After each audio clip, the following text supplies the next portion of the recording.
then you're immediately like, well, so why didn't the lasers work on the door?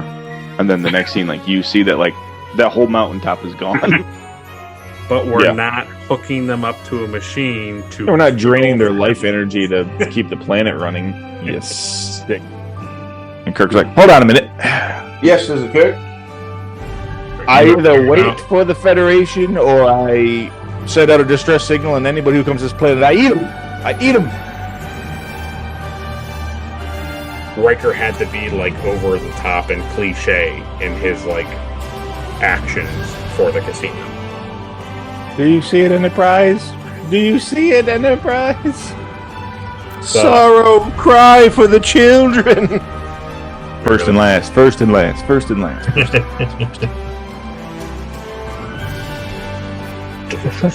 Delicious.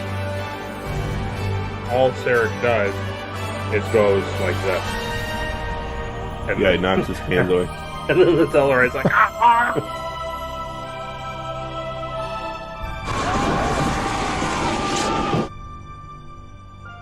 Kirk literally, he looks at him and he goes like this.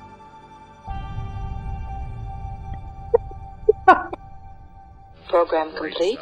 Enter when ready. Welcome back to another Retrek review, where each week we talk about Star Trek. And this week we're talking about episode 22 of season 3 of Star Trek The Next Generation. And that episode is entitled The Most Toys. It originally aired May 7th, 1990. It was written by Sherry Goodharts, a first-time writer for the series. It was directed by Timothy Bond, who had previously directed the episode The Vengeance Factor. The synopsis for The Most Toys is a traitor fakes Data's death to add him to his collection of rare and unique objects. So before we get into comments and reviews and patrons of the podcast, let's go over to Caleb and ask Caleb, what does he think of the episode? I don't know. You don't know? I don't know how I feel about it. It's a fun Data episode for sure. It's a fun concept. The guy's really good at being hateable, which is good. Yeah. So I think overall I enjoyed it. Yeah, I thought it was fun. I'll give it it's either it's like right on the edge. Let's do 2. Let's give it a 2 Akuda. 2 Akudas. Nice.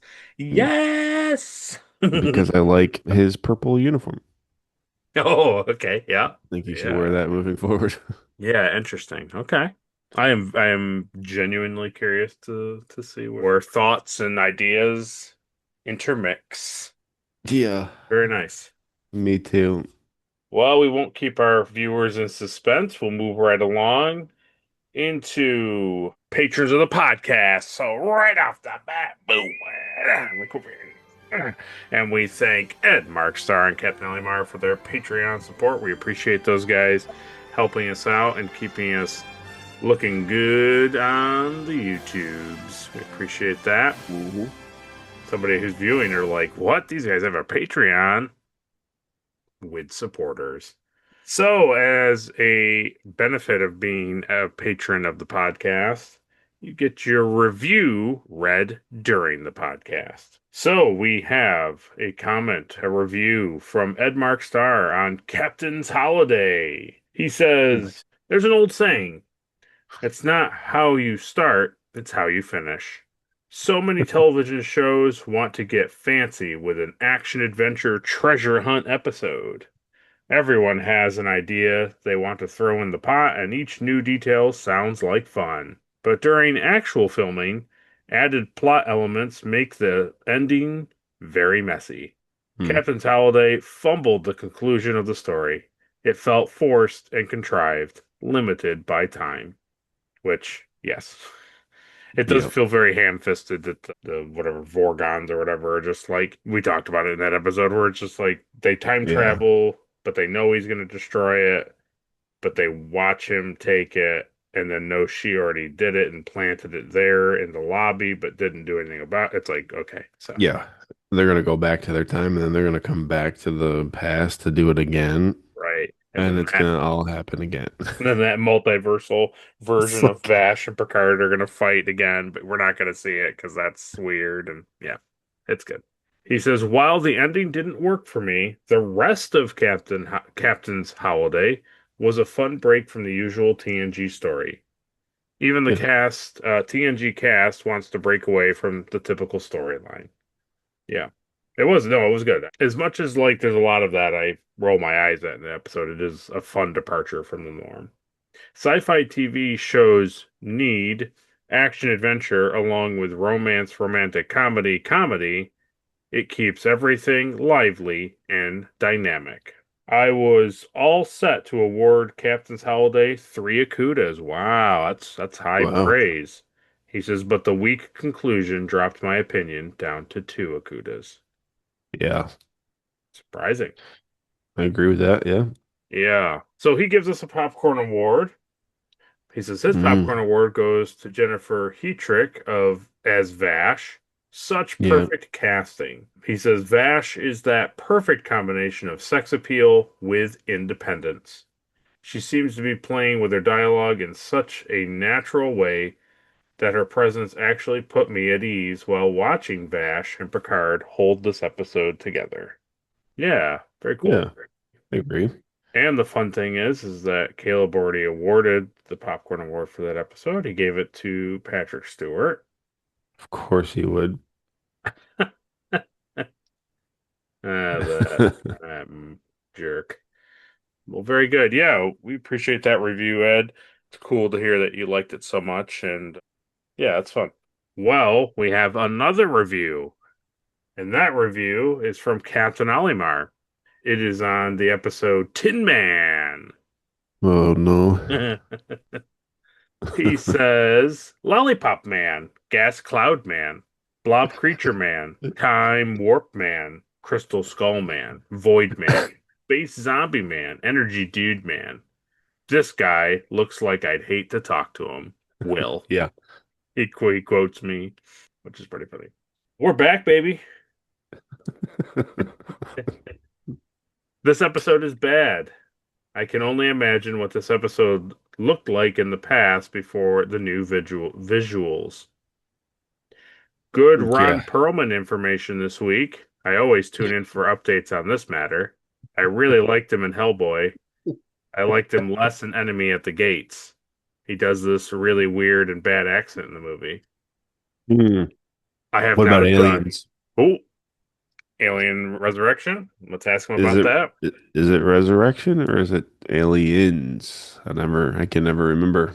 Well, there's Because Alien, then there's Aliens, then there's Aliens 3, and then there's then there's Aliens. I'm pretty sure it's Aliens Resurrection or Aliens 4 Resurrection. man. Now I'm really confused. Three is the prison. 3 is the prison. Yeah, that's a skip that one, skip that one. And then I think it is four. I think it is. Let's see. Alien Resurrection. There it is, baby. Oh, God, here we go. There it is. So he says, I have now done my part in the Perlman discussion. You're welcome. He says, the episode starts out promising enough. The hood shows up, and everyone is just so happy to see their good friend. I find the hood to be an unpleasant design. It's got a real fat belly. Interesting. I would assume what he doesn't like is that the nacelle, not the nacelle, the deflector dish is pushed in from the round belly, and so it's a concave belly button looking thing. He doesn't like that. Yeah, He who likes would? an Audi and not an innie. We get it. It's true. Then the episode kind of takes a dive. The first thing I thought after the episode was over was, did Gene write this episode? It feels straight out of TOS. It does. Yeah, that's a good. Yeah, it totally does. Yeah. It does. We gotta get to the Tin Man. Why did you make the Tin Man say those things and do those things? Why? Yeah, exactly. Why? It's good. That's good. The thing I want to mention the most about this episode is the way they say Tin Man. Tinman. Tinman. You know, It's really hard to take this episode serious when they keep saying Tinman over and over again. Yeah. Yeah. Probably could have used a better name. Can't agree more with Caleb on this. Thank you. Caleb was absolutely right that I would think this episode sucks. Yeah. That's funny. That's very funny. Really great discussion about how Picard is just breaking the law, just like the Romulans do. And for what? To interact with a badly named alien entity? You got it. Is that wrong? That's bad? I don't think so. Oh, It's not wrong if it's you doing it, if it's your side that's doing it. right. Always. That's what I've learned. Yeah. So Tim Elbred can ride an alien starship into space? Why does the second Romulan ship think it can destroy the alien when it seemingly easily destroyed the first one? I'd be at least a little weary. Yeah. Just like, oh man, it blew it up in one smash. A full steam ahead. Yeah. I thought the Romulans were supposed to be smart. I thought that was their whole thing. No, they're clearly very stupid. Okay, good. They should be. They should be a lot more cunning and like devious, but sometimes they're just bad guys to be bad guys. Sweet. I hate Tam Elbred. I hate his Thank you. outfit. Isn't Mm-hmm. his Peter Pan butt drip isn't doing it for me. He is really annoying. He is obnoxious, and he's got a real case of main character syndrome. Nice. That's true. I like how he's like Peter Pan. That's really funny. I was glad he held back. Just stand with this. Ha ha! Yeah. At the Everybody's talking. At the 3/4 mark of the episode, I realized the USS Hood captain was just secretly happy that he got this freaking loser off his ship and dumped him onto Picard. Later losers enjoyed Tam Elbred, that freaking idiot that got 40 people killed. I haven't seen diplomatic skills this amazing since the blind dude and his chorus negotiated peace between notorious pigmen who murdered them all. Wow, that's true, yeah. Yeah, they did really good. Yeah, we've seen a lot of, for these like so-called like amazing negotiators. They're always so bad. What if that's the point? Remember, there's a couple episodes where like Picard is asked to go and do things, like he's asked Yeah. to be like a mediator or like an ambassador or a diplomat, and it's like maybe they do that because the guys they have on call are just crazy out of their mind people. They're like, hey, so we have this deaf guy who talks through a chorus, but like he's kind of disconnected from reality. And then we have this like Betazoid guy who just like his brain cannot shut off and all he does is hear constant thoughts. It's like we probably should use those guys to like the biggest, largest degree. Yeah. They should probably do all of our most important things. So the Tin Man turns out to be a living ship that used to be a part of an alien species that used them to roam the galaxy, and for one reason or another, the ship hasn't seen another of its kind in 1,000 years. Yep. The super ship merges with Tam, not the worst stuff, pretty weak, quote unquote, wonder that you're supposed to feel as you explore this alien entity. Will makes a great point that Picard becomes irrational when Tam does what they came here to do. What is going on? Where's the Picard that wants to meet new life? I hate Tam as much as the next guy, so he should be overjoyed, not angry, to just beam this dude off the ship. Yeah, who cares? Yeah, I know. Yeah, I remember at the end of the episode just being like, he immediately connects with the ship and they're like, how dare you do that? It's like, well, didn't we send him here to do that? Like, yes, but he shouldn't like it. He shouldn't like being talking to the thing. Here's an interesting rating. He says 2 Kazintis this time, guys. Might be Ooh. the weakest season 3 episode. Ooh. And I'll posit, I'll say to him, might. Might. Oh, good. Yeah, good. Let's just say he gives the popcorn award to Troy. So we'll put it here. That way we don't have to super circle back to it because nobody really wants to talk about it. So we'll pose it right now to Caleb. Caleb, who does get the popcorn award for being the best actor in Tin Man? That would be Tinman. Whatever that guy's name who had the stomach sounds play from eating pizza. Yes, I liked it. He was the best character, best actor. Floated through space. It was great. Loved it. I thought Deanna was over the top, but that's just me. She cared That about this guy too much. Well, we appreciate your review, Captain. We appreciate your review, Ed. We are grateful for you guys both to take your time out of your day, watch what we talked about it, and then write your own thing. It's very rewarding. It's very nice. Well, very good.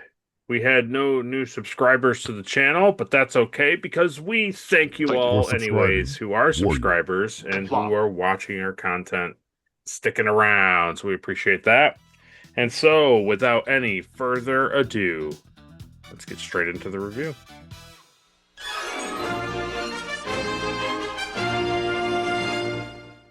So obviously open up on the captain's log. He explains everything in the captain's log. The first thing I took notice was the small shuttle. It was named Pike. That was cool. Yeah, I wrote that down too. I don't think I've seen that before. No, I And don't we'll think so never see it either. again. You know No, why? it's gone. It's gone just like the real Pike. Hey, it's Pike, and then it explodes, and it's and Boom. then it's exactly the same for the real Pike. We see him, he blows up, and that's it. Hey, Shuttlepod, can we use you today? Beep, beep. Beep. I That's pretty good. thought that was pretty Yeah, cool. I was like, hey, that's cool. it is cool actually. They probably did that on accident too. That was just some name they it was like, hey, that would look cool.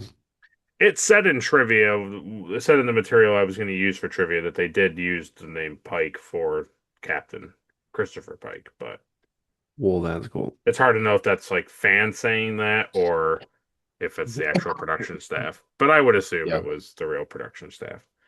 Well, they should have known that was a thing. So, Yeah, right, exactly. So this is our first appearance of our first guest star, Jane Daly, who's playing Daria. She is currently 77 years old, a character actor who probably to some fans out there, the only thing I caught that might be of interest is she played Julia's mother in Mission Impossible 3. So that's kind of cool. oh wow. And then what's the thing that you took note of and I took note of, and it's right down here, starting a new counter, lightning. The blue lightning when he gets electrocuted from putting his thumbprint on the Oh yeah. yeah. Wow, I forgot about the lightning counter. Yeah. It's back to one, baby. It's back to one. Back to one. Unlimited. Yeah, and then obviously he gets electrocuted, they scan him, they like get all of the stuff he's made of, which was interesting, and then shuttle rounds, it blows up, and they're like, "What?" And I thought the cool thing was, which because you don't really ever get that kind of stuff, was they focused on Michael Dorn Worf, and he was like, "Data," and I was like, "That's interesting," because like Yeah. normally he doesn't say like anything like in any of these opening things, unless it's like a Klingon or like a Worf centric episode. Yeah. And then he turns off camera and he goes, another promotion. Yes. The other thing that I thought was cool, Yep. I'll tell you here, I might be might be an award later, but we got to see the back of the shuttle pod being loaded with like those Oh, with the tubes. canister thing. Yeah. It was cool because it reminded me of like Subnautica where Oh, yeah. you can like put stuff in the back of the shuttle. Yeah, yeah. It's basically like every video survival game wherever. I thought that was pretty cool. So you were with it so far. Yeah. I didn't understand why she was scanning him. I thought Oh, to see like what the valuable materials he was made of, but gotcha. yeah, I think that was cool later on though that that's not what they were doing. No. 10% low. Yes. Wow. Yes. 1% grandpa. Yes. They're like, what? What is this? What is this? So we come back from the musical intro. They talk about a traitor, interestingly enough, that they were dealing with, Mr. Fajo. So I thought that was kind of just like a Faja, neat. Faja, Faja, Faja. I thought that was just kind of neat that, like, not he who shall not be named as being a bad example of a traitor. And Oh, then this guy And I thought, that's nice because we don't really see these type of characters so far in Star Trek. It's like they're either Yeah. really stupid in TOS Rogues. or Yeah. right, exactly. That's like legitimately what I was thinking through. I was like, man, I need to make a picture of me in a collector room, and my collection is just the worst characters in Star Trek. So it's like Cyril Jones is in a glass case, and like this guy. Yeah. And what's the other guy? What's the other well, maybe the outrageous Okana. That's what it was. Yeah. Yeah, yeah. Yeah, he's also in glass. He's in a glass too. It should Just be. that's just my collection. Look at Yeah, so we get to see our second guest appearance on the view screen. Mr. Fajo is played by Saul Rubinek, who's also 77. nice. Uh, he's been in absolutely tons of stuff, tons and tons and tons of stuff. Yeah. He's very Um, recognizable. yeah, maybe to some of the fandom, he might be recognizable as playing Donnie Douglas in 15 episodes of Frasier. He's Ooh, he's Daphne's fiance husband. nice. But interestingly, he currently appeared in the Copenhagen Test, a Peacock original that premiered on December 27th of last year. So he's still Interesting. making things. Yeah. I like to find him in a Comic-Con just to slap him right across the There's face. definitely interviews of him getting, people talking about it with him. So yeah, we'll get into it. We'll get into it. So all that happens, they talk to him. He's like kind of helpful, kind of not, kind of remorseful, kind of not, like on the view screen. And Yeah. Oh, I'm so sorry. yeah, it's an interesting bit. My issue is they don't really spend a ton of time dealing with Data being dead. And I No. know that that's like a thing where we as the audience know he's not dead. We assume at least he's not dead. And the show knowing that like we have a whole chunk of data stuff to get through, so we're not gonna like linger on the fact that they're gonna spend hours and hours and hours and hours like scanning and going through everything. Yeah, you're gonna have to move on, you know. Right. But Well, he's dead. personally, what I think what should have happened, and what I think it would have played a little bit more into like the disparity of the situation is it blows up. Fajo sends them the sensor things, and then they're scanning and they're running through their preliminary things. And then we cut to Data laying like on the couch with his hand like this. And then he wakes up and like Fajo comes in and they have their early interaction and all the stuff. And then we cut back to the Enterprise. They're like, well, we got to go. We're not finding anything here. And they leave.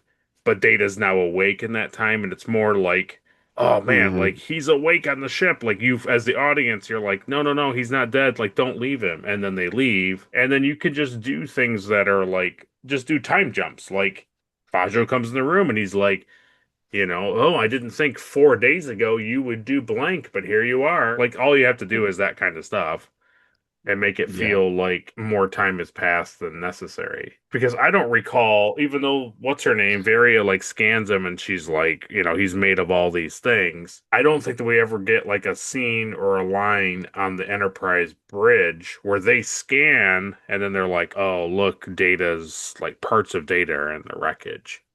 They're No, they just never do. right. They're just like, the shuttle exploded. He's dead.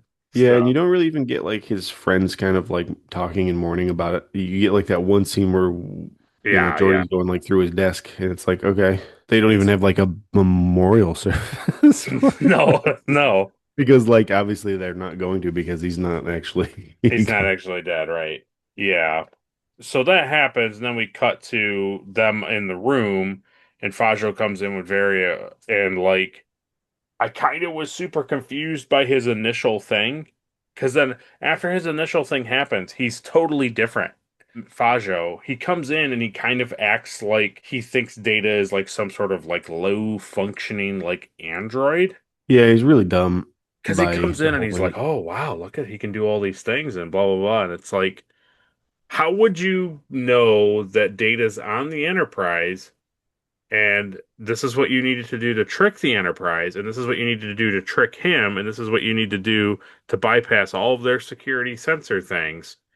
and not know that like he's a walking, talking, thinking, sentient personality android.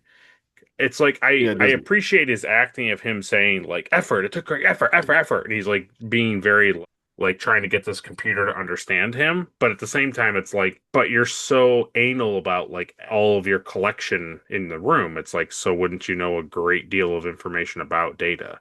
Yeah, it's really bad. And then it's like, so here's this like sentient android being, and you expect him just to sit in a chair like forever and be fine with that, and like don't understand like what his deal is. It's And he's like, weird. "Well, you It's don't work for Starfleet anymore. You live here." And it's like, well, right, but I don't though because that's right. not what's happening. He's like, "Oh, I don't." He's like, "I don't wish to be here, and if I even if I did wish to be here, like I can't because I have like Starfleet duties." Yeah. There's a line I wrote here. He's going back and forth with Data, and then he turns and like he's talking to Varia, and he says, "But it's very polite, which is a very nice touch." That made me Yeah, laugh. So basically, he wants him to sit down and be on the display, and Data's like, we so much happens in this small chunk of time. Like, we basically learned that Data can't get out of this room because the door is like mega sealed. It's like DNA coded and something galvanized or something, so he can't open the door. He can't attack Fajo because he has a positron proximity shield, so Data can't right. touch him. He can't touch. You can see Varia's wearing it, so he can't do anything to Varia to like force Fajo to like do anything. So it's like he has to be in this room. And obviously, he's not going to be destructive to anything in there because they're all priceless, one of a kind things, basically. So it's like he has no choice but to just like exist in this room, to just stand there and do nothing. And his limited thing that he can do is just like boycott sitting down. Yeah, Like that's the only thing he can do. I would have started smashing stuff. You're like, I don't care about this Mona Lisa. No, I don't. And I would have left the bubble gum display open so the bubble scent ran out because that's just how petty I am. Yeah, it's funny. So they go to leave the room. We'll never see them again in Next Gen or subsequent 90s Star Trek. But hey, Andorians are mentioned. They want some spice. So that was fun. I've seen a really bad one a couple weeks ago. Yep. And then I thought they go to leave the room, and I kind of thought it was weird that at least not one time in the episode does Data not rush the door when it opens. Yeah, because all he just can't like get close to him, but he can I don't know. Yeah. I don't know. It's like I get that like they're in the doorway and therefore he can't get into the doorway because they would block like their bodies with the shields wouldn't allow him to fit through the gap if they're right next to it and the door does kind of close like very close to their bodies. So I do get it, but at least like an attempt. And Yeah. also like we both know, a locked door is harder to like open than like a moving door. Like there's a difference between it's locked in place and the metal that's holding the door closed is maybe too strong for Data to push open, but gears sliding the door probably aren't as strong for Data to like push the other direction, but that's all right. It's such a weak excuse to like sci-fi tech because it's like, oh, this is patterned to like my DNA and it only opens my Yeah. whatever. But like she comes in and out of the room all the time. And it's like, so how does the door sense your DNA? I don't understand. I think it's supposed to say that like it just is DNA coded, period, and Data doesn't have DNA because he's an android. Like it scans for like chromosomes, Okay. essentially. I think Yeah. that's just what they're saying. So it's not specific to his, it's No, just in no, general. just like organic stuff. Yeah, Cool. it's interesting. I don't hate. Obviously, I don't hate it. But where were you at here? Still kind of okay with it, or Yeah, okay? I was Very enjoying it. I good. like when he gets thrown. Yeah, when he tries to tackle him from behind and it gets like thrown across the room. I That's thought that pretty was good. pretty funny. Yep. Then we come back from a commercial break. They're in Data's quarters. We see the same painting from Tin Man. Wesley pulls it up and it's like that vortex with the thing in the middle. We see the same Right. painting. So, which was Yeah. that's an interesting, like Data was painting that at some point before Tin Man, and now it's still in his room, which is very cool. We I also like that. see on the one of his seats a violin, Yep. which at the end of our podcast here, at the end, like the closure, like he's playing the violin. So at some point, we'll see him playing it. I wonder if he'll ever finish that painting too. I don't know. We'll see.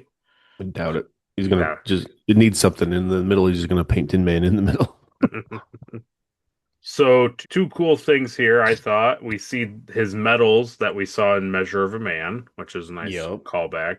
And we also see the case that shows Tasha Yar, which again was a Yep. nice callback. Yeah, I like that. Yeah. And they all, Wesley and Jordy, are very sad and so on and so forth. I like them going through the room. Obviously, it's very sad in the sense of like they're sad. We know he's not dead, but Yeah. Well, the captain gave him that buck. yeah. Yeah, it was interesting. Then we cut back to the room, Fajo's ship there, the Jovis or whatever it was, and Varia comes in to have him wear the uniform. He doesn't want to wear it. They kind of have a moment of where he's trying to like figure out her weaknesses, and she's like, "Are you trained to like discover your enemy's weaknesses?" And he's like, "Yes. Are you my enemy?" Thought that was pretty good. Yeah, that's pretty And funny. she does do this kind of hammy, cheesy thing where she's like, to obey him and to do what he wants is such a lavish lifestyle, but to not Yeah. listen and be disobedient. And then she touches her face. It's just as lavish. His Uh, punishments are just as lavish, or whatever. Yeah, very that is funny. really dumb. Mm, Then we cut back to I think to the ready room with Riker and Picard and Geordi, and Geordi's like, this doesn't make any sense. He can't accept that like basically it would come down the only thing that makes sense is pilot error, and it's like, what are we talking about? Like, yeah, of they're not course gonna it's be not pilot error. And if it was, like, what are the odds of that being real? pretty bad. So they go through their whole thing and Geordi's really angry. There's an interesting part here where Geordi's really upset, and then Picard's like, listen, I get it. We're all upset. Like, this is all hard on all of us. But, like, we have a big problem coming up, and I expect you to be rested. Like, I need you at your best. And he's like, okay. He's like, so dismissed. And Geordi goes to leave, and then he's like, Geordi. And then he has like this tender moment with him, and then Geordi just kind of just stares at him, and then he leaves. He doesn't even say Yeah. anything to him. And it's almost like it's hard to explain. It's like almost like Picard has to be like, these are my orders as captain, and I want you to do these three things. Like as a Yeah. subordinate, I expect you to do X, Y, and Z. And then he's like, aye, sir. And then he goes to leave, and he's like, but as Jean-Luc, as your friend. But as your friend. Yeah, I know it is. This is one of my least favorite things in like a lot of stuff is like when somebody is like competent and like very trustworthy, they start saying that like, hey, this is wrong. This stuff is wrong. There's an issue here. And the person in charge goes, when was the last time you got any sleep? Yeah. It's Yes. like you just immediately now don't trust Jordy because like he's sad that his friend is Yes. dead, and Yes. so now you stop trusting like his engineering capabilities and his like reasoning skills because of that. It's like okay, They are like also weirdly. It's a really good point that you made that like they kind of nobody other than like Jordy and a little bit Wesley and a tiny bit Worf, like nobody really mourns him being dead. They're all no, shocked at his explosion. They're all like you can tell that they're all upset. And then it's just like no, but this planet thing getting these chemicals or whatever it was, that's like a trillion times more important and more interesting and like that needs to happen. And yeah, everybody just is very like dismissive because even in this scene, like Picard at the end tries, and then Riker makes the line, "For an android with no feelings, he sure managed to evoke them in others." It's a good line, but then Picard just immediately just like steamrolls over it, and he's just like, "So who do you want at ops?"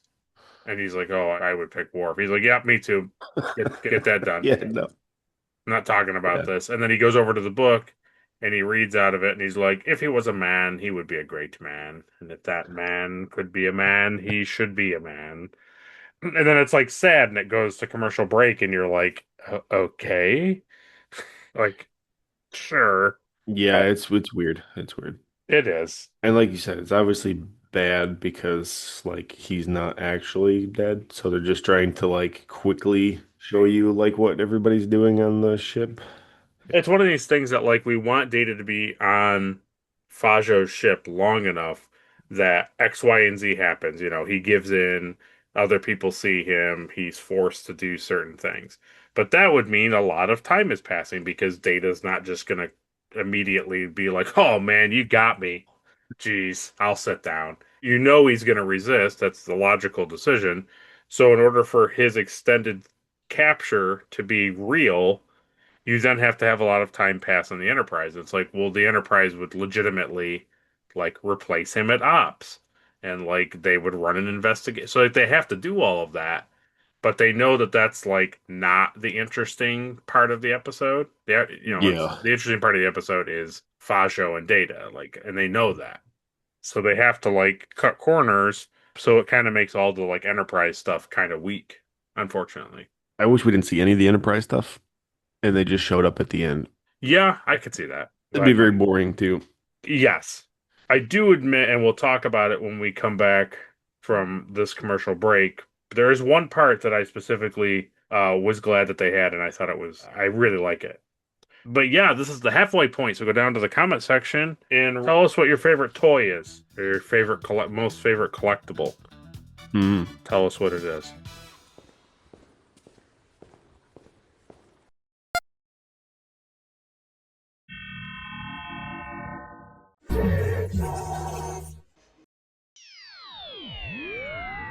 So we come back from our commercial break. I enjoyed cutting the Data, and he's going.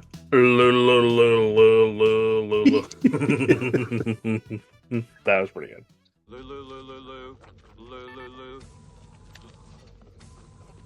Yeah, that thing's horrible. Oh yeah, you didn't enjoy that No, that mother creature that was getting fed like that like bug guy. Yeah, no, I'm good. uh interesting. There's a couple interesting lines of dialogue between Data and Fajo that I thought were very on point with a lot of our discussions. The stuff that like he ends up saying to Data, I was like, man, that's like as much as he's a terrible person, like his points make a lot of sense. He's like, hey, I'm not at war with anybody. I've taken you out of your federation that are constantly at war with people. Like I don't have any war.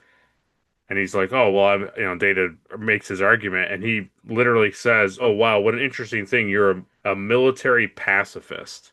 And I was like, Hmm. wow. Even Data says you're an excellent debater. It's like too bad that you've chosen a criminal path instead of using your intellect elsewhere. But all the stuff he argues with Data in the beginning, I thought was very good. Yeah, I like that.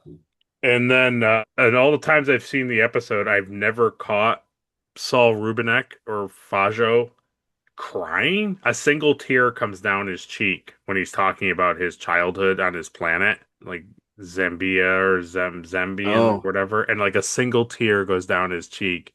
And then he goes, my father was rich though, because he was a thief. Ha ha ha. And he like goes over to like the replicator thing and he makes whatever the thing was called. And he comes back over and then he splashes the acid on his uniform and he's like, hey, so we don't got to worry about it hurting your skin, but like you're gonna be naked in a few minutes, so probably best if you put that uniform on. I was like, okay, that's a bold choice.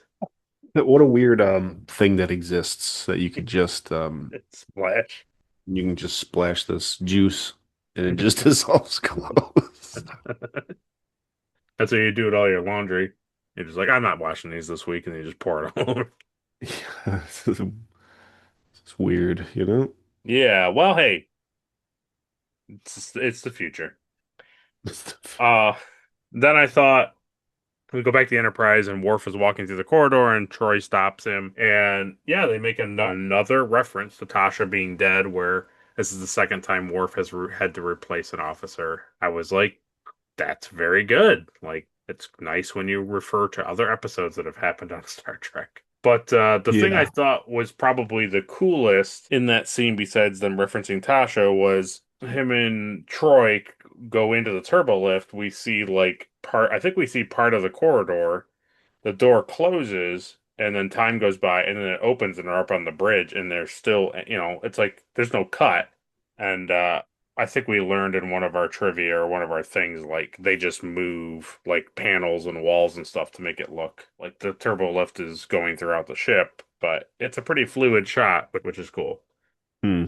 But this is the thing I liked the most about that I liked on the Enterprise, which was Geordi and Wesley in engineering listening to his protocols after Geordi has like that dream of like, no, no, it can't be. Of course. He's like replaying Data's communications in his dreams, and then he gets up and so he shows Wesley, he has him listen to all three things, and Data doesn't say that he cleared the Jovis. And it's like, yeah, but the chances, like, one, him not following protocol is like glaring, and then on top of it, to be like, if he noticed there was something wrong and he didn't communicate it, like, that's also glaring.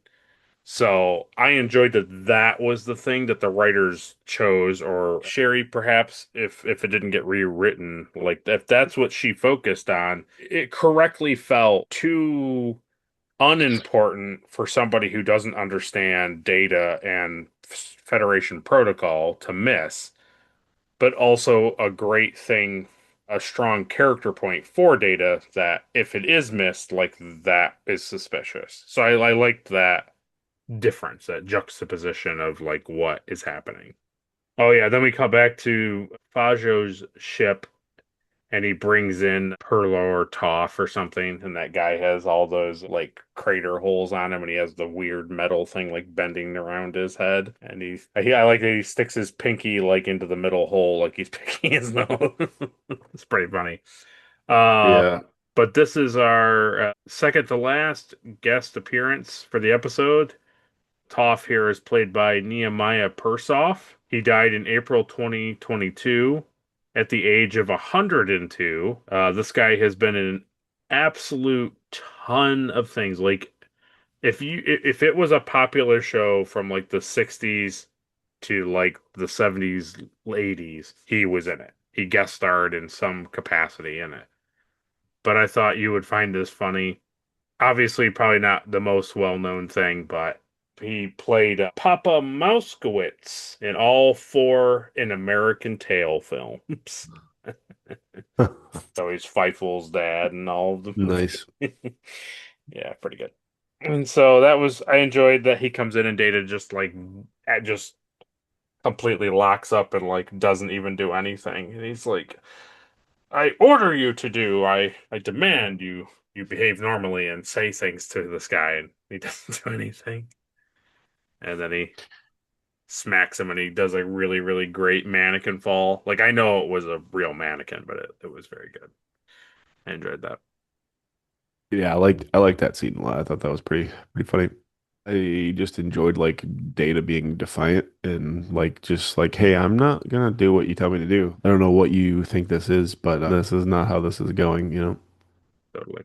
Fajo's like, I'll get you for this. You'll see. I'll destroy you. You'll pay for your insolence. And then we go to commercial break. We come back. I think it was kind of rough. I was like, man, if that was real, that would be just kind of heartbreaking, which was Picard calling Worf Data. And then there's just like that long pause where everybody's like, oh. And then Picard turns around and he's like, my apologies, Mr. Wolf. Yeah, that was bad. So they go through, they're doing their scanning stuff. We cut back to Data on Fajo's ship, and he's making the funny face, trying to make the same face that the Mona Lisa is making. He's like standing there and he's like trying to smile, and then and then he's like, no, no. Yeah, for a collector of the galaxy, he sure has a lot of Earth stuff, I noticed. Lots of Earth stuff. Yeah, because the audience only knows Earth stuff. Well, the reality is Earth lost a lot of stuff in World War III and the founding of the Federation. They got rid of all of their things that were meaningless. And so now there's only one of them left in the universe, in the galaxy, and he has it all. No, I don't know. Oh, cool. Yeah, no, it's fine. Cool. That's cool. Douche. He just he just always immediately hate people like this. Oh man, I don't know. I had some real cringe, like real life cringe in that scene where he Oh, brings the other guy in and he's like, "Oh yeah, I didn't tell you I got this thing." He's like, "Oh, yes, I have four. Very, like, they're very hard to find. I have four of them." I'm yep. just, oh my God. He always has to like one up you. He's the type of person that always has to like one up you. Always has to one up you. And it's Well, like, okay, cool, dude, but like you're stealing stuff. So it's not like cool.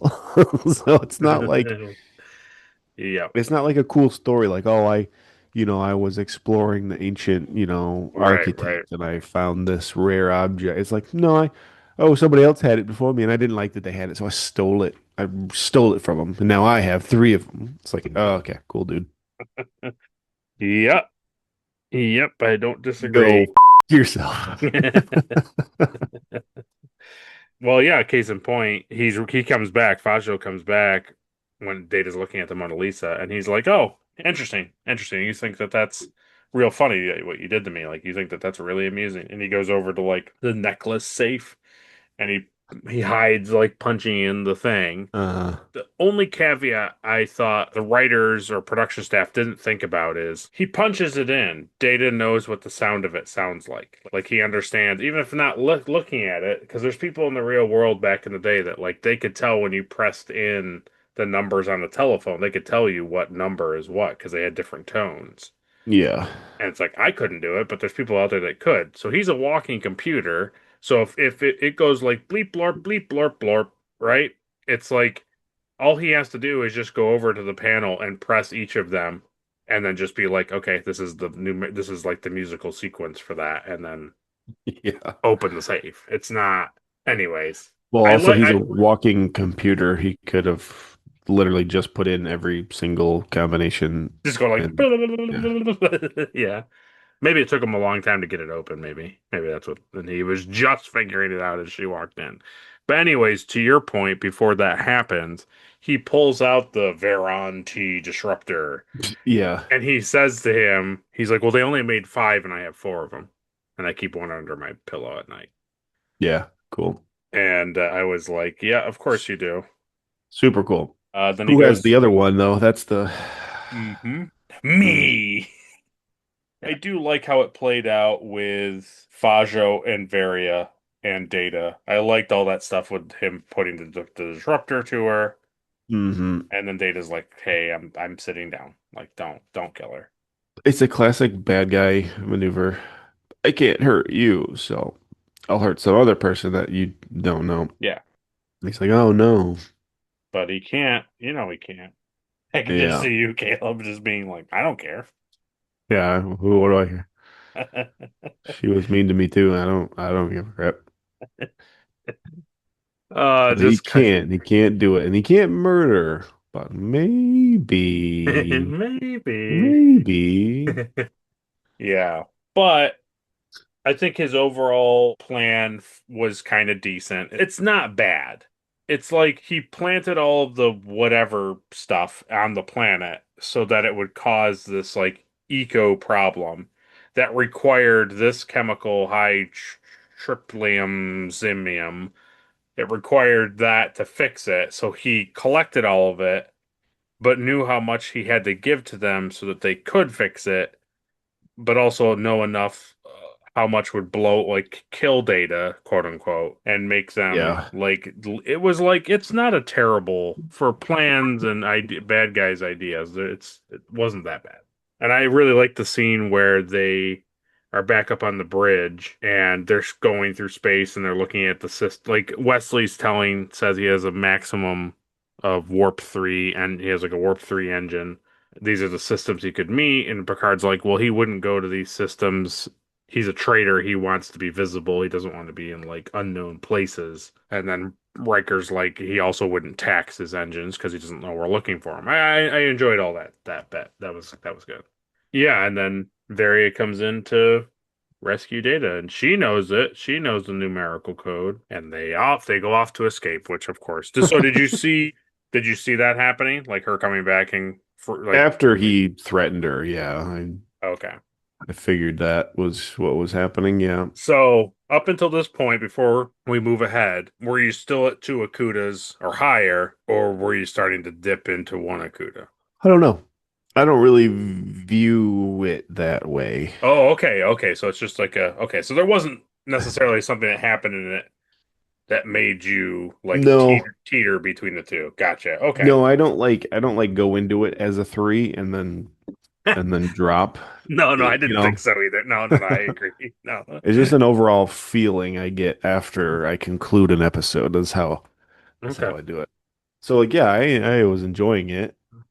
Okay. I stayed kind of consistent right across the board for me, honestly. Okay.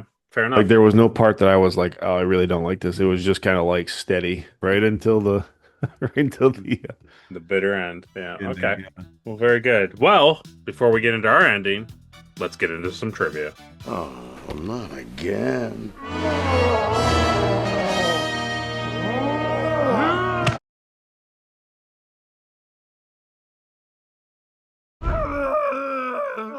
All right, now you're overacting.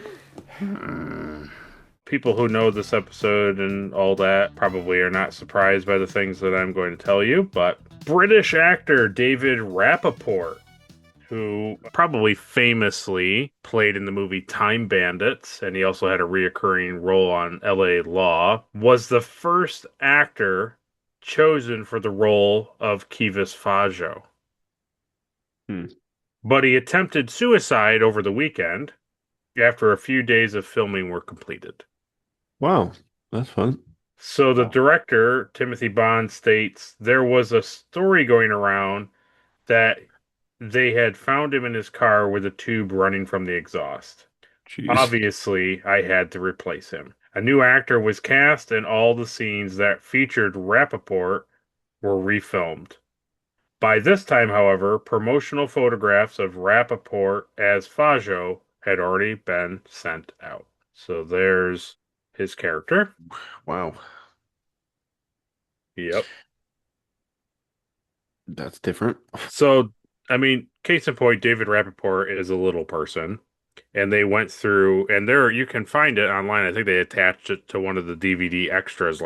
There are scenes of Brett Spiner and David here, like acting, like Wow. they have a lot of scenes already, like they filmed a lot of scenes already with him. So he got recasted, and then sadly, David Rappaport continued to suffer from acute depression and committed suicide 2 months later, dying from a self-inflicted gunshot wound in the Los Angeles park just 5 days before the episode premiered. Uh, And Rick Berman relates of course, it left everyone very sad. Yeah, it was a hard time. yeah, it's crazy. It is actually very crazy. So, on recasting the role on such short notice, director Timothy Bond recalled, the guy who ultimately played the part, Saul Rubinek, is someone I went to school with. It just happened that he was passing through town as he was just about to start the film Bonfires of the Vanities, the ill-fated film, he says. And he's a Trekkie. He called me and asked if I could get him in to see the sets. He said I would try and I would call him on Monday. So I called him and said, how much do you want to see these sets? He never does guest spots on television, but I persuaded him to do it. Then he says recasting changed the character because David Rappaport was quite small.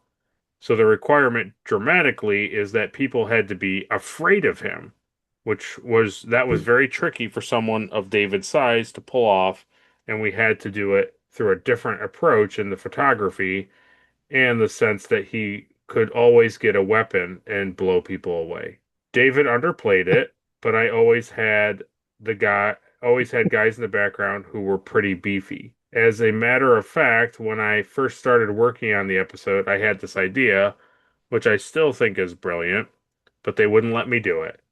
To build his spaceship to his scale, so the ceiling would be about 4 feet from the floor. When anybody got in, they would have to bend over. It would have been a nightmare shoot, but I thought it would have been a powerful visual. Yeah. When we lost David, thank God we didn't have the small sets. So That's true. That's a good idea, though. it would have been cool. I mean, I think they talk about it here in trivia, and like his portrayal of the character is like completely different than how Saul ends up playing him.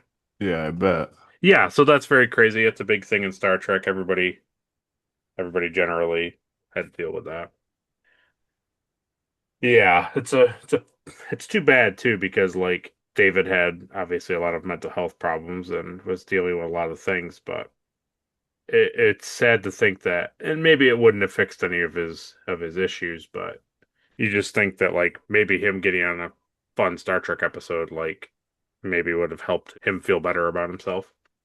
So it goes on to say, in a scene present in the script but not in the final episode, Fajo sends Varia to test Data's sexual abilities, in which Data references his encounter with Tasha in the Naked Now. However, Data learns of Fajo's intent, leaving Varia utterly humiliated, which would later fuel her desire to betray Fajo in the ending. Nice. Yeah.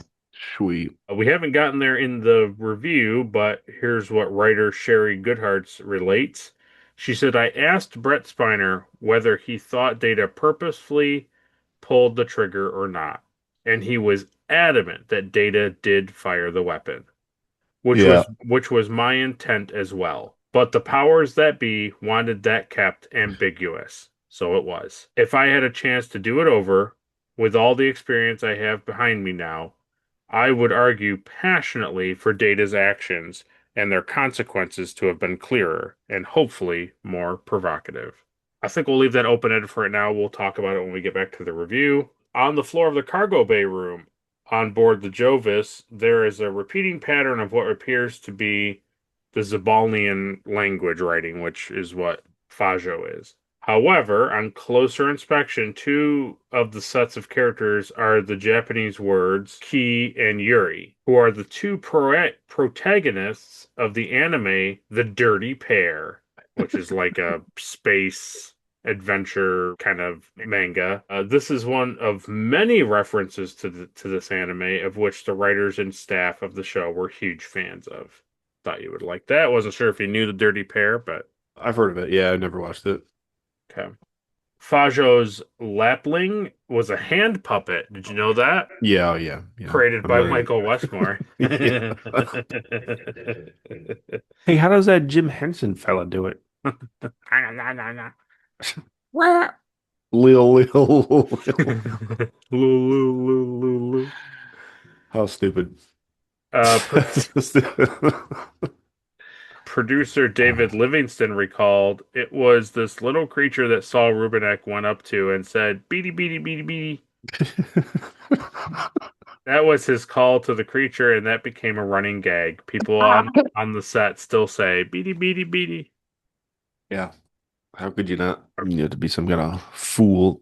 Makeup supervisor Michael Westmore had designed an alien look for Rappaport, but when the role was recast, there was not enough time to recreate the alien prosthetics, as we saw, for another actor, and had to settle for a small face tattoo.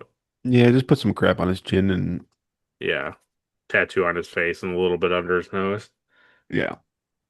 Furthermore, Fajo's assistant Varia had a flatted face and antennae that came out of her forehead that wove into an alien hairdo. Actress Jane Daly did not like wearing the makeup or the elaborate hairdo, and when the costume went for approval, she convinced Gene Roddenberry to remove the antenna and change the hairstyle. Wow. Yeah. Nice. So Westmore said that instead of looking alien, they were left with a woman with a flat face and an Annette Funicello hairdo, and compared the look to a car crash victim, Oh my God.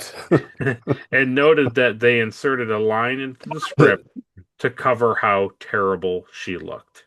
Westmore said it was his least favorite episode of all his work on Star Trek. Nice. So she ran right to dad. Apparently so. And then Westmore was like, sure, you can run to dad, but we're going to put in the script to how you want her to look. Is because, you got beat up, basically. Like, Yeah, you basically, Fajo beats her up, and so that's why you look so ugly. That's crazy. Yeah. Love it.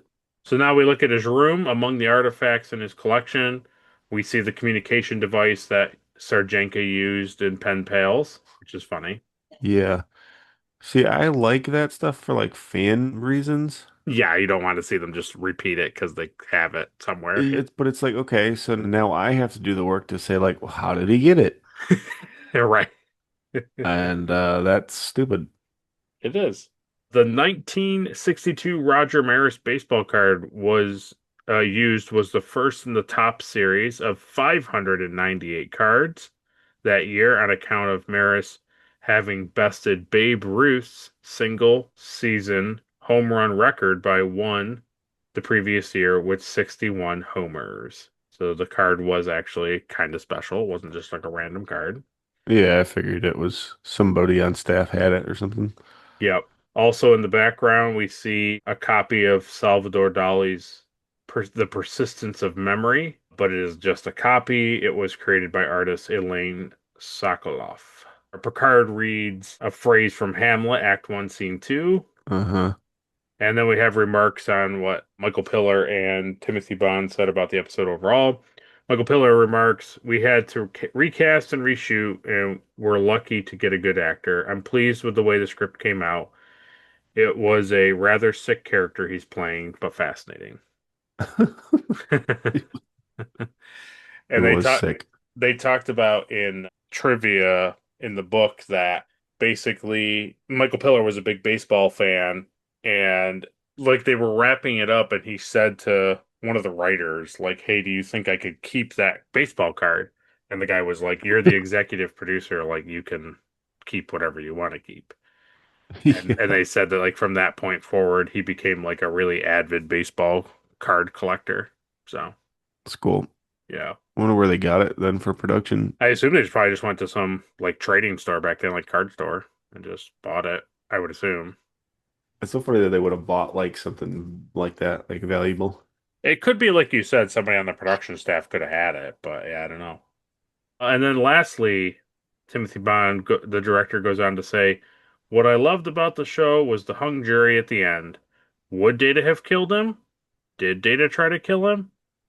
And the final Yes. push in on Data when he gets to tell the guy that they've confiscated all his belongings. The guy says, 'You're enjoying this,' and Data says, 'No.' It was fun with Brent Spiner because he's such a good actor.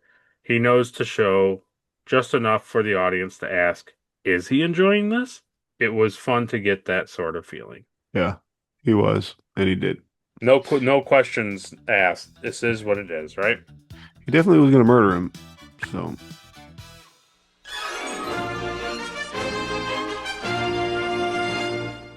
So we come back from trivia, and obviously Varia and Data are trying to escape. She explains all the stuff that's going to happen when they go to escape.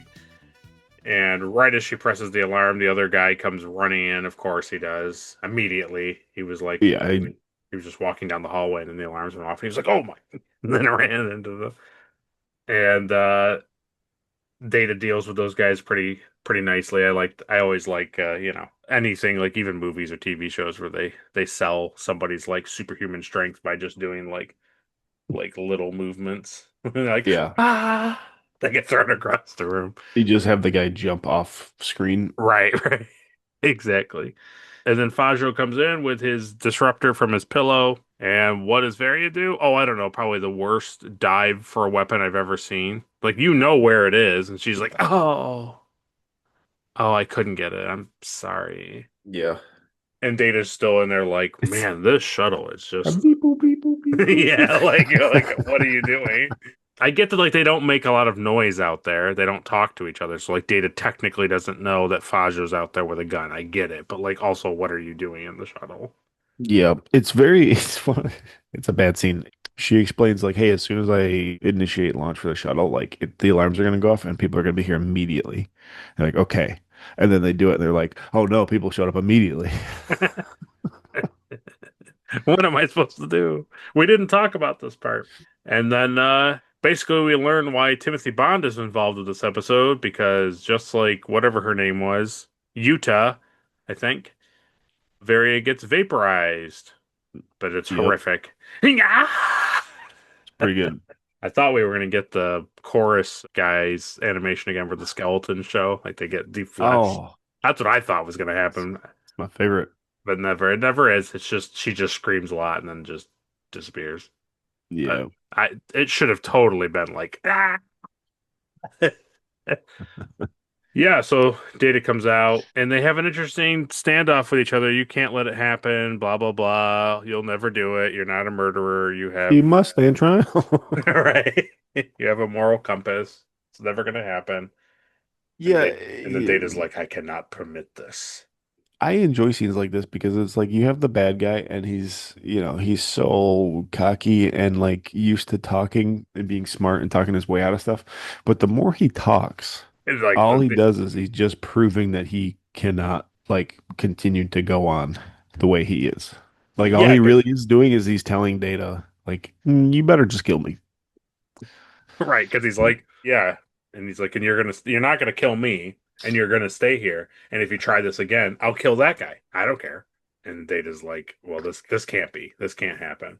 And then and then he's like, no, no, you can't do that. No, no, no, no, no, no, no. And he's like, and then we cut to our last guest appearance of the episode. Colomini is Chief O'Brien. We have him. He's getting beamed up. And one, there's a weapon in transport, and two, it's been discharged. And Riker's like, discharged? What the hell does that even mean? I like the thing. Brett Spiner, perfect acting. It's one of my favorite things in the episode. I know it's stupid, but I love it. It's so good and so realistic. He's got the right down the barrel pose like a cowboy, bang. And then when Data's like receptors take in that he's not aiming at Fajo anymore, he's aiming at Riker, he does like this jerk and then puts the gun up. I don't know. It's just something that I like. Yeah. Yeah, and then he basically Riker's like, "Hey, so you're okay?" And he's like, "Yep." And he's like, and he hands him. He's like, "A Veron T disruptor. Please add all these charges to him." He's like, "It's already taken care of, Data." And he says, "So that was your weapon was in discharge. Like, what was happening there?" And he's like, "Oh, I don't know. Something must have happened in transport." And it's like, and they linger on this thing. And so this is where I talk about it. They really open the idea like immediately because even he comments on it. Like he's like, if you kill me, that would be taking place. You'd be taking part of like murder, and it's like your subroutines can't allow you to murder. And he's like, I wouldn't be murdering you. And before that, he's like, no, I'm able to have self defense, and I'm gonna have to like, I can do all this stuff. Like I'm justified in defending myself, and that's fine. But like the thing that I think is not what they intended, but it's good. We all get that, like, this guy's a bad guy. He needs to be taken down. He needs to be locked up. As you brought out, he's just stealing things and then acting like he's great.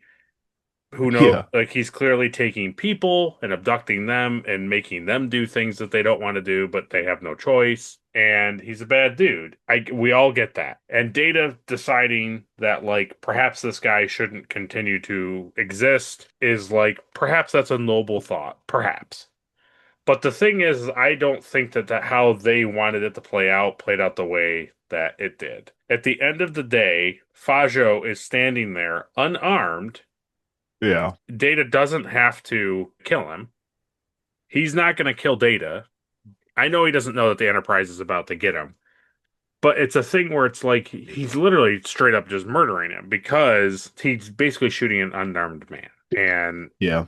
Bummer. right.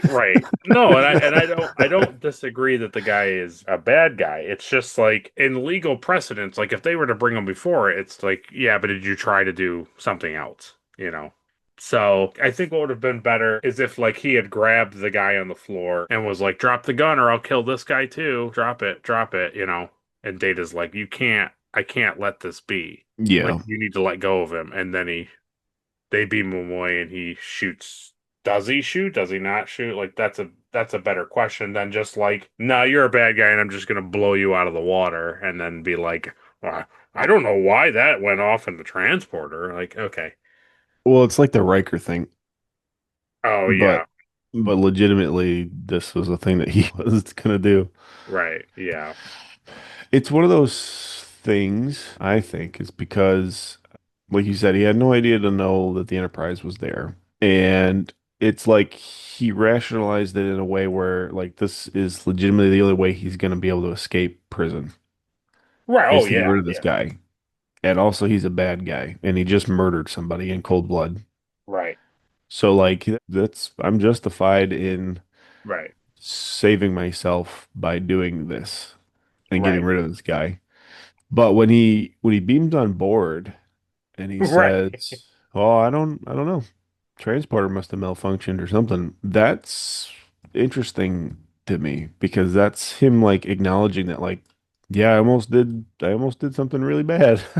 Like, and he doesn't want to talk about it, you know? Like it That means that shows. like he knows it was wrong. Right. Exactly. So, And yeah. I think that like that's an interesting thing to add to Data's like personality, but at the same time it's like it also doesn't feel like Data should be like that at the same time.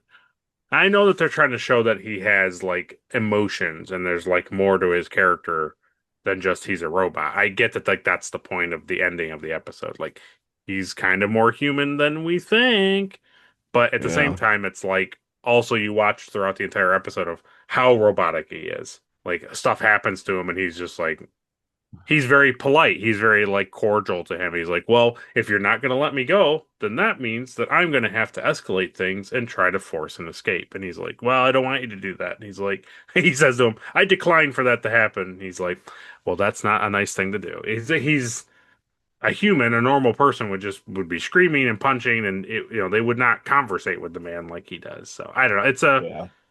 It's an interesting ending, and I don't dislike it. It's just No, I think it could have been cleaner. That's all. yeah, I like it because it's a moral dilemma, and that's what we should be seeing is moral dilemmas in the show. There's so much of it is just like this is right or wrong, Sure. and I this was good because it's like, yeah, is this murder? Yeah. Is it justified? Yeah. Would it also make Data more human? Like, yeah, yeah. actually, what's more human than taking another human's life? Jeez, yeah, that's true. You know what I mean? I do. I do. So I think that's interesting. And then like living with that decision, like actually committing to it and it not happening is still Yeah. what he chose to do. And it's still the act. Like he still did the act. So he still has to live with the fact that he knows that he pulled the trigger. Right. That like in his mind or in his subroutines we'll put it like he killed him. Yeah. Right. He killed him. Yeah. Yeah. He planned. He made a choice, you know? Yeah. And I like that. I like that stuff. So Yeah. Well, I'm 99.99% sure we'll never see Kivas Fajo again. oh God.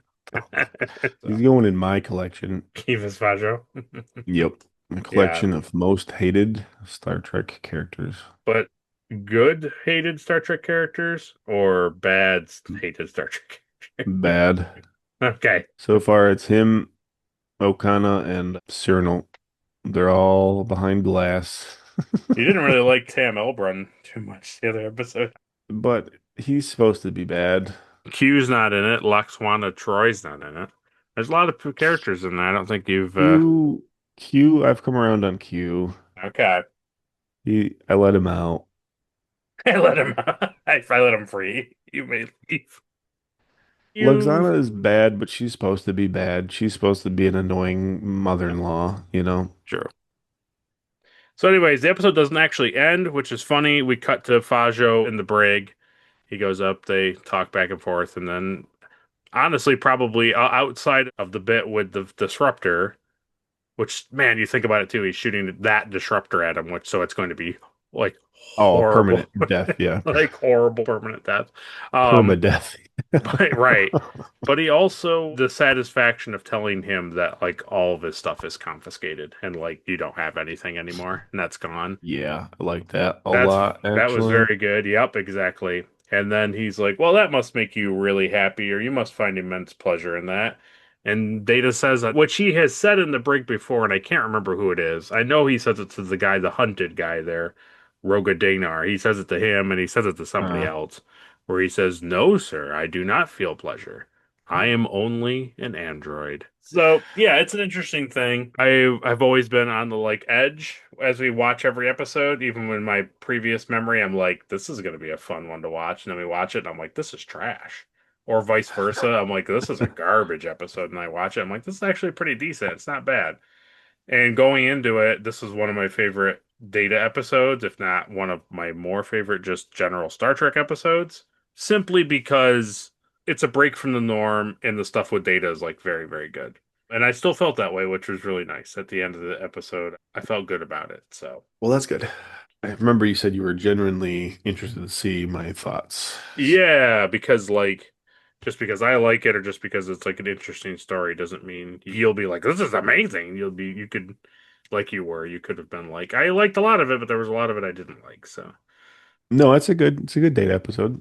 And I like the moral question at the end. I think that's good. I think we need more of that.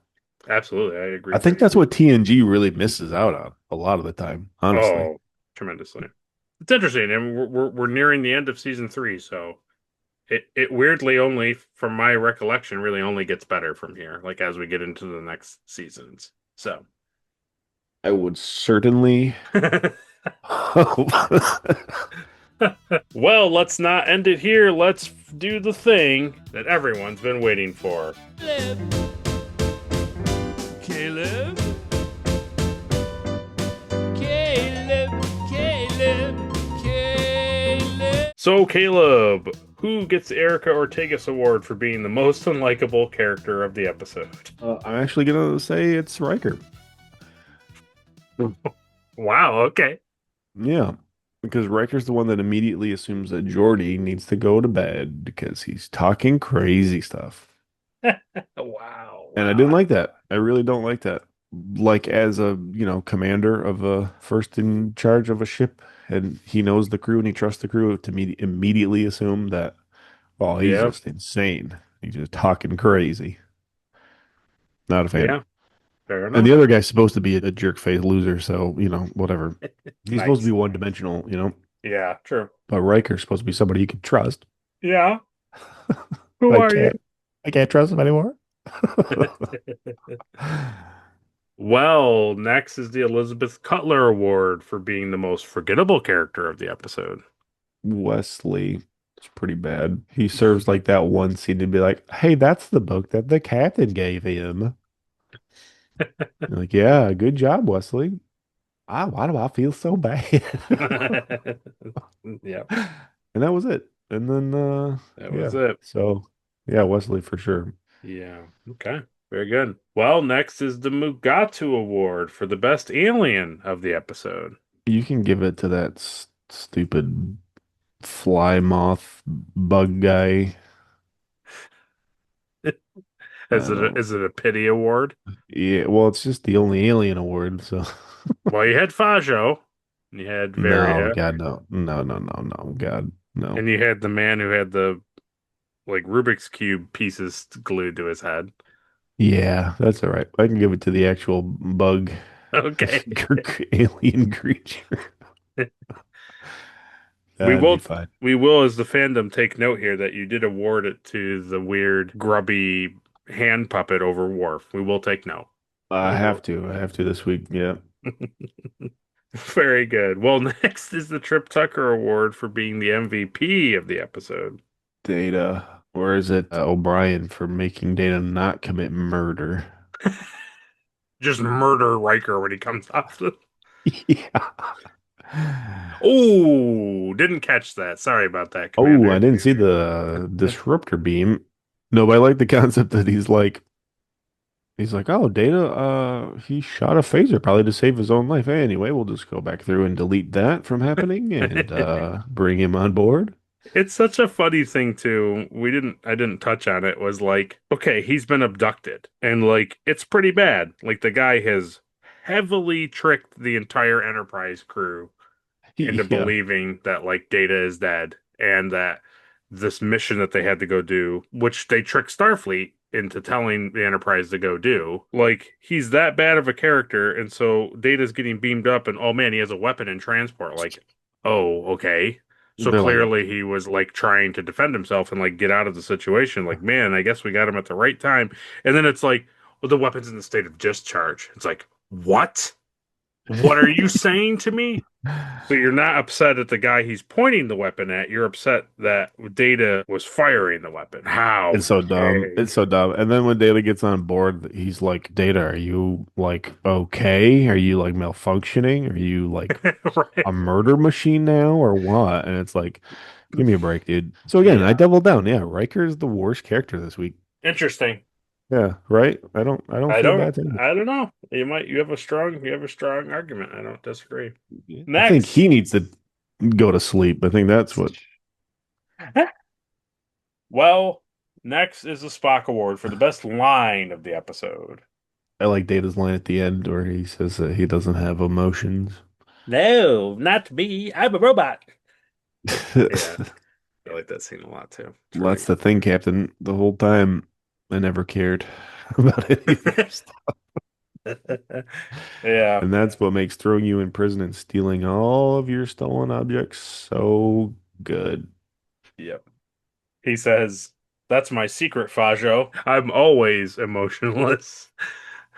Yeah, that's good. That's good. Well, next is the Shran Award for the best action sequence. We can give it to when she gets disintegrated. Ooh, all right. Thought I that was thought pretty maybe it good. was going to be the belt repulsor thing, but yeah, the disintegration is very good. Yeah. Yeah. I don't know. I feel like I could beat that belt thing. You feel like you can figure it out? You could Oh, chuck yeah. something at it really hard, Yeah, pick up the chair and throw it at him. like at pinpoint accuracy, you know. All right. Literally pick up the chair and just at a distance, just smash it over him or like into the belt. He could also just kill him with the chair too, and Or do be that. done with it. Yeah, well, next is the NX-01 award for some sweet ship stuff. That is the shuttle pod Pike.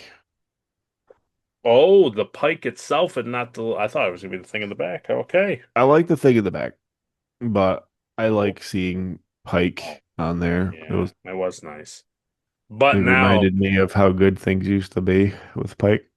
But now I think at this juncture of our watching of Star Trek, you're remembering Jeffrey Hunter and not Anson Mount.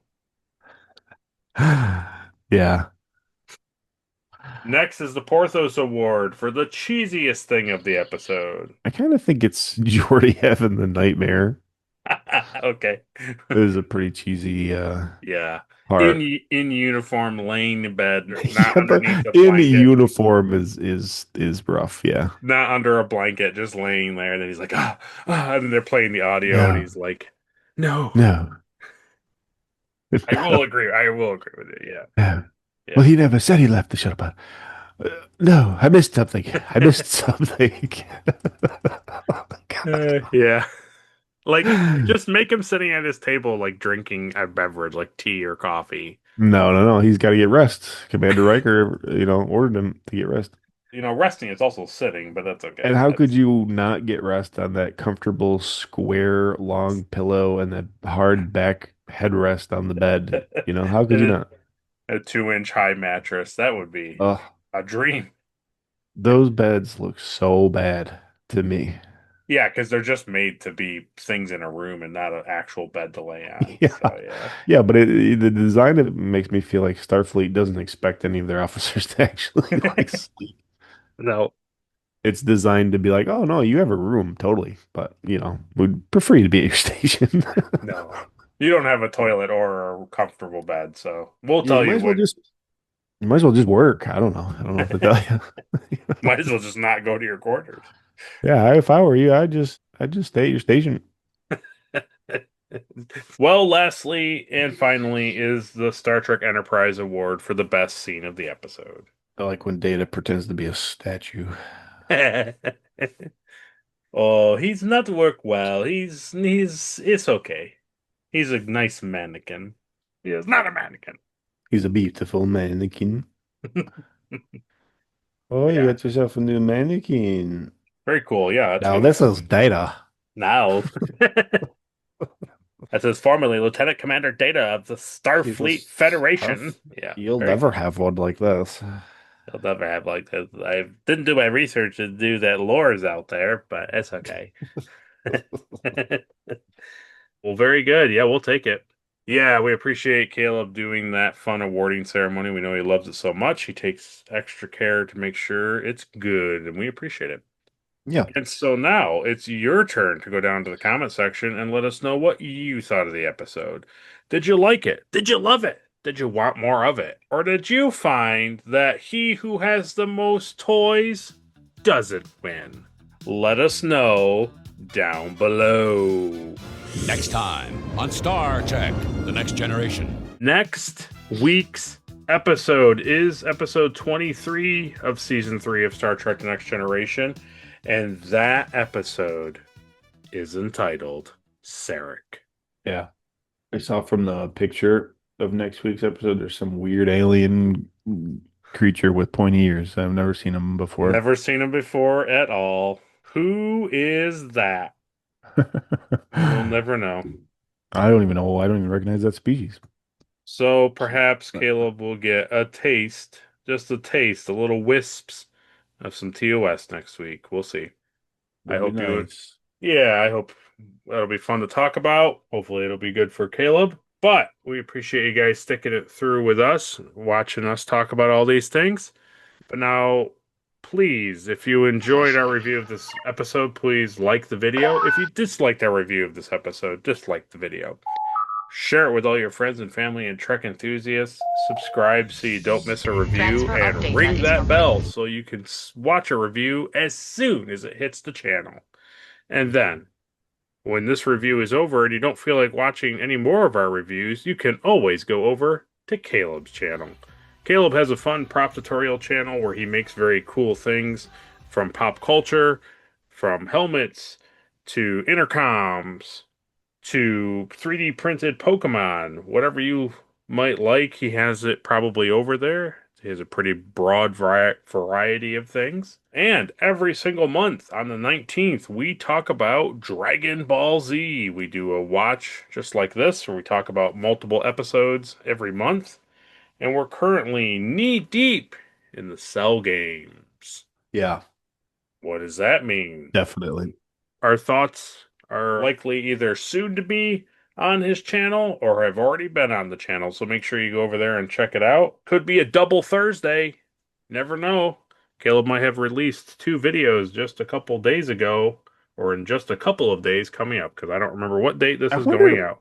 Yeah, so make sure you go over there and watch that. There's probably very much a lot of stuff out there. Caleb has been busy, so there's a lot of material to go and watch. We just celebrated a couple weeks back our 125th episode, so we appreciate you guys making us feel good about doing this thing. And yeah, we look forward to carrying on in season 3. We're almost at the end, just a handful of episodes left.